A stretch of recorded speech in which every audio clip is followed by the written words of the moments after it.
সংসার চালা পুরুষ জাতি, নারী লাগায় পেট, প্রত্যেক বাড়ি হয় গো খেলা আলি পারি সেরা মেস।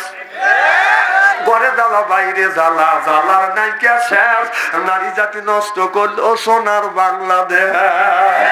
প্রেম প্রীতি ভালোবাসা ঢুকছে ঘরে ঘরে, প্রেমের জন্য অনেক যুবক বিষ খাইয়া মরে। প্রেম প্রীতি ভালোবাসা নারী করছে শুরু, হিসাব করে দেখলাম নারী প্রেমের নাতের গুরু। ওরাও খুশি, ওরাও বলতেছে যারা কোরআনের মাহফিলের মধ্যে গেছে ওরা হচ্ছে ও মেলার মধ্যে ঘুরঘুর করতেছে, অথবা ঘুম পাড়তেছে, অথবা ফেসবুকের মধ্যে লিপ্ত হয়ে দিচ্ছে। আমি বলি তোর বাচ্চাটা 14 গোষ্ঠী কোনোদিন মেলার মধ্যে করে নাই, ঘুম পাড়ে নাই, ফেসবুক কাটে নাই, ফেসবুক কাট। কোরআনের একটা হাক আছে, মাহফিলের একটা হাক আছে, এলাকাবাসীর একটা হাক আছে, আলেম ওলামার হাক আছে, বিদেশি মেহমানের হাক আছে। হক তুমি নষ্ট করেছ, আর জন্য আল্লাহর কাছে জবাবদিহি করতে হবে। সিল্লে বলো ঠিক কিনা? ওদের সাথে আল্লাহ লক্ষ লক্ষ কোটি কোটি গুণ দয়া করে মায়া করে কোরআনের মাহফিল বেহেশতের বাগানের মধ্যে আসা এবং বসার সুযোগ করে দিয়েছেন। সকলের সমস্যারে উচ্চ কণ্ঠে বলুন আলহামদুলিল্লাহ। মানবতা মুক্তিদূত আখিরি নবী এমন একজন নবীর উম্মত করে পাঠাইছে, এই নবী উম্মতের ব্যাপারে হা বললে হালাল হতো, না বললে হারাম হতো, পা ফেললে আর সে আজিমে যেত। সুবহানাল্লাহ, একটু জোরে কথা। সেই নবীর দল করার জন্য কারা কারা রাজি? 2 হাত টান করে তাকবীরের সাথে দেখান তো দেখি। আপনারা এই মুহূর্তে হয়ে গেলাম আমরা নবীর দলের লোক, নবীর দলের কর্মী। দুনিয়ায় যত গুণী নেতা আছে প্রত্যেকটা নেতার কর্মী নেতাকে জানাই ওয়েলকাম, স্বাগতম, শুভেচ্ছা। আমরা বাংলার জমিন থেকে নবীর প্রতি জানাতে চাই লক্ষ কোটি দরুদ ও সালাম। সকলেই পড়ুন সাল্লাল্লাহু আলাইহি ওয়াসাল্লাম। সর্বপ্রথম জানতে চাই আমার ভাইরা আপনারা সকলেই ভালো আছেন? আল্লাহ আপনাদের দোয়ায় আমাকে সুস্থভাবে সহিভাবে আপনাদের সামনে উপস্থিত করেছেন। তবে আপনাদের পবিত্র জবান থেকে এই গুনাহগার বাদশা আনসারীর জন্য খাস করে দোয়া করুন। অল্প সময় হলেও যেন কোরআন আর হাদিস থেকে বাস্তব ভিত্তিক 2-4টি কথা আমার মুনিব, আমার রব, আমার সৃষ্টিকর্তা, আমার বিধানদাতা, আমার রিজিকদাতা আমার জবান থেকে যেন বের করে দেয়। সকলে কোন আমিন। আরেকটি বার বলুন আমিন। একটু জোরে বলুন আমিন। আমি আপনাদের কাছ থেকে দোয়া চেয়ে নিয়ে আপনাদের সার্বিক আর মঙ্গল কামনা করে আলোচনা শুরু করছি ইনশাআল্লাহ। এটা বেহেশতের বাগান। এই বাগানের মধ্যে সব মানুষ আসতে পারবে না, মসজিদ থাকতে হবে। কি কর? তারপরে আপনাদের হাফিজিয়া মাদ্রাসায় এবং যৌথ কবরস্থানের উন্নতি করবে। অনেক মানুষ চিন্তা করতেছে মাদ্রাসা দিছে কবরস্থানের সামনে দিল কেন? এই কবরস্থানে একদিন না একদিন আসতেই যত বড় মাস্তান হোক, ওরা চিন্তা করতেছে বারবার ওই কবরস্থানে যাবো, আসলে একবার আসবো। ওরা একবার এসে ব্যক্তি দিয়ে থাকবে, এইভাবে থাকবে, কিন্তু ওরা বারবার আসতে রাজি। গ্রামের এমনও মাতব্বর আছে, আসে নাই কথা কন, ও আসবে ওই দিন এসে ব্যক্তি দিয়ে থাকবে এরকম করে। ওই দিন তুই আসিস, তোর লেগে দোয়া ওই রকমই হবে। কি কর? ঠোঁট লড়বে, আওয়াজ বের হবে না। তুই যেমন মানুষ তেমন তোর জানাজা হবে, তো কুত্তর মতো কেটে দেওয়া হবে। আজকে কোরআনের মাহফিলে তোমাকে দেখতেছি না, আর ওই দিন তুমি কাইপিয়া শুয়ে থাকবে, তোমার নামে আমি দোয়া পড়বো। এতই সস্তা। মুখ লড়বে ঠিক, কিন্তু আল্লাহর কথা উচ্চারণ হবে না। এরকম লোক আছে না? মানুষ মরে গেলে প্রত্যেকটা মানুষ মারা যাওয়ার পরে কবরের মধ্যে 3টা করে প্রশ্ন করা হবে। কয়টা? প্রথম প্রশ্ন করবে মান রব্বুকা, তোমার রব কে? সুবহানাল্লাহ। আমার দিনও কা, তোমার দিন কি? আমার নবীও কা, তোমার নবী কি? যখন এই প্রশ্নের উত্তর সঠিকভাবে দিবে, এরপরে বলবে এগুনি, ফেরেশতারা বলবে এগুনি পাইছো কোথায়? তখন বান্দা বলবে আমি কোরআনের মধ্যে পাইছি। সুবহানাল্লাহ। তাহলে প্রশ্ন হলো কয়টা? চোখে দেখেন না কয়টা? জোর হলো না, জোরছে বলুন। পিছন দিকে বলতেছে, যারা পিছনের লোক বলেন কয়টা? 4টা। প্রত্যেকটা মানুষের এই প্রশ্নের সম্মুখীন হতেই হবে, মাপ নাই। প্রত্যেকটা মানুষ দুনিয়ায় যতগুলি মারা গেছে প্রত্যেকটা মানুষের কবরের সলজবের জবাব ফেরেশতারা নিবে, কিন্তু একজন মানুষের কবরের সলজব নেয় নাই। সুবহানাল্লাহ, জোরে কর। সেই লোকটা কে জানেন? হ্যাঁ আমি জানি, আপনারা জানেন, এই যদি কথা বলতেছেন না থাক। দুনিয়া সব কম দেহি না, বলা লাগবে। হ্যাঁ, মা বাবা একটু জোরে কর। সলজব হবে, আমারও খাতির করবে না। রাবিয়া বস্তি মারা গেলেন, কবরস্থ করলেন। ফেরেশতা এসে বলতেছে আমার রব বোকা, বলো রাবিয়া তোমার রবকে? রাবিয়া বস্তি বলতেছে আপনাকে। সুবহানাল্লাহ, পাওয়ারটা কি! না না, এরকম পাওয়ারের মহিলা বাংলাদেশে আছে না? কি কোন আছে না? কিন্তু সে কোন নাই না। আমি কি তাই বলতেছি নাকি?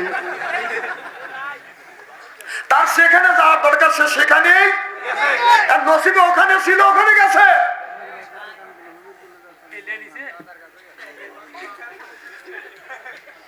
তাহলে প্রত্যেকটা মানুষ মারা গেলে কবরে সলজব হবে কি হবে না? তো রাবিয়া মারা গেছে। আমাদের দেখে নারীদের পাওয়ারটা কি। আমাদের নারী নারী মিল নাই। আজকে যদি নারী নারী মিল থাকতো, মহব্বত থাকতো, আমাদের কপালে এত দুঃখ আসতো না। আর যদি কোন হুজুর তার বাস্তব, হ্যাঁ বাস্তব আছে, আপনি বাসে চড়বেন, আপনি বসে আছেন সিটে, একজন মহিলা গেলি, অনেক লোক, অনেক পুরুষ দেখছে সিট ছেড়ে দিয়ে মহিলা বসার জায়গা করে দেয়, কথা কয়। আর ওই টাকরা জুয়ান মহিলা বসে আছে, সিটে বসে আছে, একজন 80 বছরের বুড়ি মহিলা যা থরথর করে কাটতেছে, ও লাটা লাটা করে চা দেখবে, তা উঠবে না। ওরা এমন হিংসুক, ঠিক ঠিক কবি বাড়ির যায় না, কার দিকে যাচ্ছে কথা। ড্রাইভার যখন ব্রেক করে, ওই গলি দিয়ে ওই মহিলা ব্রেকের চাপ সহ্য না করতে পারে, গলি দিয়ে পিছনে চলে যায়, কিন্তু ওই মহিলা উঠবে না। খালি কি ঠেটা? একজন 17 বছর কাম নামে না, কথা কোন, 17 বছর, আর একজন 10 বছর আবার দাঁড়াইছে। আজ বাদে কাল মরে যাবে, ওনাকে রাষ্ট্রবাদী বানায় রাখলেই তো ভালো হইতো। সুবহানাল্লাহ, জোরে কর। আর ওই বুড়ো মানুষের 3 জায়গা দাঁড় করেছে। আল্লাহ এদেরকে হেদায়েত নসিব করে, জোরে কর। আমি না না, এই কথা বললি কেউ লোক বড় বড় চোখ করে, এত হুজুর রাজনীতি না, না আমার রাজনীতি করার টাকা পড়ছে। জীবনে আপনার এলাকা আমি মহিলা মার্কা দাঁড়াবো নাকি? আমার ভাইয়ের আমার মনকে দেখে বেরোচ্ছে, বলে রাবিয়া বলো তোমার রবকে? রাবিয়া বসতি বলতেছে আপনি কে? সুবহানাল্লাহ, জোরে কর। ফেরেশতা দেখে বলে রাবিয়া তুমি চেনো না, আমি হচ্ছে মুনকার নেকি ফেরেশতা, তোমার কবরের সওয়াবের জন্য আসছি। ও আপনি মুনকার নেকি ফেরেশতা, আমি আপনাকে কোনোদিন দেখিনি। আপনার মুনকার নেকি ফেরেশতা দেখছেন? আমি দেখিনি, পড়ছি আর শুনছি। সুবহানাল্লাহ।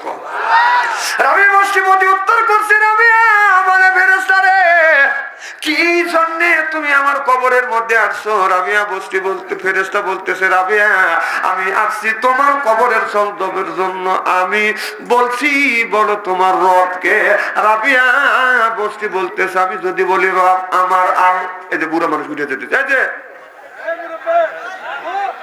না না মুরব্বি কলি দোষ আছে না, দাঁড়িয়ে আছে, যাও একবারে যাও। আমার ভাইয়ের আমার খুব খারাপ লাগতেছে নাকি? মাথা একটু জোরে কর, নারায়ণ তাকবীর। এবার রাবিয়া বসতি বলে ফেরেশতা আমি যদি বলি রব আমার আল্লাহ, আল্লাহ যদি বলে রাবিয়া বসতি আমার বান্দি না, অতএব আমার আল্লাহর কাছে জিজ্ঞাসা করো আমি রাবিয়া আমার আল্লাহ কি হই? সুবহানাল্লাহ, জোরে কর। রাবিয়া বলছে আমি যদি বলি রব আমার আল্লাহ, আল্লাহ যদি বলে রাবিয়া বসতি আমার বান্দি না, অতএব আল্লাহর কাছে জিজ্ঞাসা করো আমি রাবিয়া আল্লাহ কি হই? সুবহানাল্লাহ, জোরে কর। এখন আমি আপনি মারা গেলাম, কবরের মধ্যে ফেরেশতা এসে যদি বলে তোমার রবকে, যদি বলি রব আমার আল্লাহ, আর আল্লাহ যদি বলো আমার বান্দা না, তাহলে অবস্থাটা কি হইতে পারে কবরের মধ্যে? কর তো এমন একটা কাজ করে দিতে হবে যে কবরের মধ্যে গেলেও যেন আল্লাহ যেন বলে এটা আমার বান্দা। সুবহানাল্লাহ, জোরে কর। আল্লাহ কবরের মধ্যে যেন আমরা আল্লাহর বান্দা হই, আল্লাহ যেন এই স্বীকৃতি দেয়, যদি বলুন আমিন, নইলে কোনো গতি নাই। আল্লাহ আল্লাহ যতই করি, যদি আল্লাহ যদি আমার বান্দা, আমাকে যদি বান্দা বান্দা যদি না করে, তাহলে কোনো লাভ হবে। এবার আমি বসছি বললেন রব আমার আল্লাহ, যদি আল্লাহকে বলি আল্লাহ আমার রব, আল্লাহ যদি বলে রাবিয়া বসতি আমার বান্দি না, অতএব আমার আল্লাহর কাছে জিজ্ঞেস করো আমি রাবিয়া আমার আল্লাহ কি হই? এবার ফেরেশতা আল্লাহর কাছে দরখাস্ত করে, আল্লাহ বহুত নারী পুরুষের কবরের সরজব নিয়েছে, এইরকম মহিলা তো কোনোদিন দেখি নাই। আল্লাহ এই মেয়েটাকে, আল্লাহ বলে ফেরেশতা উঠে আয়, আমার রাবিয়ার কবর থেকে উঠে আয়, আমি আল্লাহ জানি আমার রাবিয়া আমার কেমন প্রেমী। ফেরেশতারে উঠে আয়, আমার রাবিয়ার কবর থেকে উঠে আয়, আর আমার রাবিয়াকে প্রশ্ন করিস না, আমার রাবিয়াকে আরামে ঘুম পাড়তে দে, আমার রাবিয়ার কবরের সরজব আমি আল্লাহ নিজে দিতে চাই। সুবহানাল্লাহ। আর আমাদের ঘরে ঘরে একটা একটা করে রাবিয়া আছে, এই রাবিয়ার কবরের সরজব কে দিবে? এই রাবিয়া স্বামীর উপরে যে অত্যাচার করে সব আছে করব না। আমার ভাইরা এবার মনকে নাকি ফেরেশতা বলে, রাবিয়া আল্লাহ বলছে তুমি আল্লাহর বান্দি, সুবহানাল্লাহ কর। বলো রাবিয়া তোমার নবী কে? রাবিয়া বস্তি বলতেছে, আমি যদি বলি নবী মুহাম্মদ রাসূলুল্লাহ সাল্লাল্লাহু আলাইহি ওয়াসাল্লাম, আমার নবী যদি বলে রাবিয়া বস্তি আমার উম্মত নাও, অতএব আমার নবীর কাছে জিজ্ঞাসা করে দেখো আমি রাবিয়া আমার নবীর কি হই। সুবহানাল্লাহ। এবার মন কানে কি ফেরেশতা সোনার মদিনা আল্লাহ নবীর কাছে খবর দিবে, ইয়া রাসূলুল্লাহ ইয়া হাবিবাল্লাহ, এই যে রাবিয়া বস্তি মারা গেছে এই মেয়েটাকে। এবার ফেরেশতা আল্লাহ নবী মদিনার মাটি থেকে বলবে, ফেরেশতা উঠে আয়, রাবিয়ার কবর থেকে উঠে আয়, আমি আল্লাহ জানি আমার রাবিয়া আমার কেমন প্রেমিক, আমার কেমন প্রেমিক। আমার রাবিয়া সারা রাত আপনার আমি আমার আল্লাহর ইবাদত করছি, আর আমি নবী আমার উপরে প্রত্যেক দিন 1000 বার দরুদ শরীফ পাঠ করেছে। কোন ব্যক্তি যদি আপনার প্রত্যেক বৃহস্পতিবারে রাত্রিতে বাদান আপনার রাত 12টার পরে উঠিয়া আপনার 2 রাকাত বাদান আপনার 4 রাকাত তাহাজ্জুদ নামাজ পড়িয়া 2 রাকাত নফল নামাজ পড়িয়া যাই নামাজের উপর বসিয়া 1000 বার যদি দরুদ শরীফ পাঠ করে, 1000 বার দরুদ পাঠ করিয়া এই লোকটা আপনার যদি এই লোকটা যদি বাজার ঘুমিয়ে পড়ে, ওই দিন যদি বিশ্ব নবীর সাথে সাক্ষাৎ না হয়, পুনরায় আবার বৃহস্পতিবারে রাত্রিতে আপনি সুযোগটা নিবেন, এই সুযোগটা নিবেন আবার ঈশান নামাজ পড়ে ঘুমিয়ে পড়বেন। রাত 12টার পর উযু দিয়ে 4 রাকাত তাহাজ্জুদ নামাজ পড়বেন, তাহাজ্জুদ নামাজ শেষ করিয়া 2 রাকাত নফল নামাজ পড়িয়া আল্লাহর নবীর উপরে আপনার 1000 বার দরুদ শরীফ পাঠ করবেন, একবার কম নাও বেশিও না। নবীর উপরে দরুদ পড়তে পড়তে ডানে কাতে যদি আপনি ঘুমিয়ে পড়েন, ওই বৃহস্পতিবারের রাত্রিতে বিশ্ব নবীর সাথে যদি সাক্ষাৎ না হয়, পুনরায় আবার বৃহস্পতিবার রাত্রিতে আপনি এরকম করে সুযোগ নেন, আপনি তাহাজ্জুদ নামাজ পড়েন, এরপরে 2 রাকাত নফল নামাজ পড়িয়া আল্লাহর ডান কাতে শুইয়া রাসূলের উপরে দরুদ পড়তে পড়তে আপনি ঘুমিয়ে পড়বেন, বিশ্ব নবীর সাথে আপনার সাক্ষাৎ হয়ে যাবে। তা যদি না হয়, নবীর সাথে যদি তোমার দেখা না হয়, আপনাদের বার্মির জুতোর আমার গাল বুঝে কথা কয়েন, কিন্তু কাজ করা লাগবে 4টে। জোরে কোন কয়টা? 4টে কাজ করতে হবে, 4টে জিনিস ছাড়িয়ে দিতে হবে, 4টে আমল 4টে কাজ করা লাগবে। 4টে জিনিস যদি কেউ যদি ছাড়িয়ে দিতে পারে, নবীর নামে দরুদ পড়তে পড়তে এইরকম তাহাজ্জুদ নামাজ পড়ে এইরকম করে 1000 বার দরুদ পড়ে ঘুমিয়ে পড়লে আপনার আল্লাহর নবীর সাথে বাঁধান 3 সপ্তাহে তার দিদার হয়ে যাবে। সিল্লাল্লাহু আল্লাহু আকবার। আশিকুকা বুলাগানো মাশিকুকা কামনিহি ওয়ারহামনে বুলাগানো আকেলুকা কান্দেহি আকেলুকা কান্দেহি।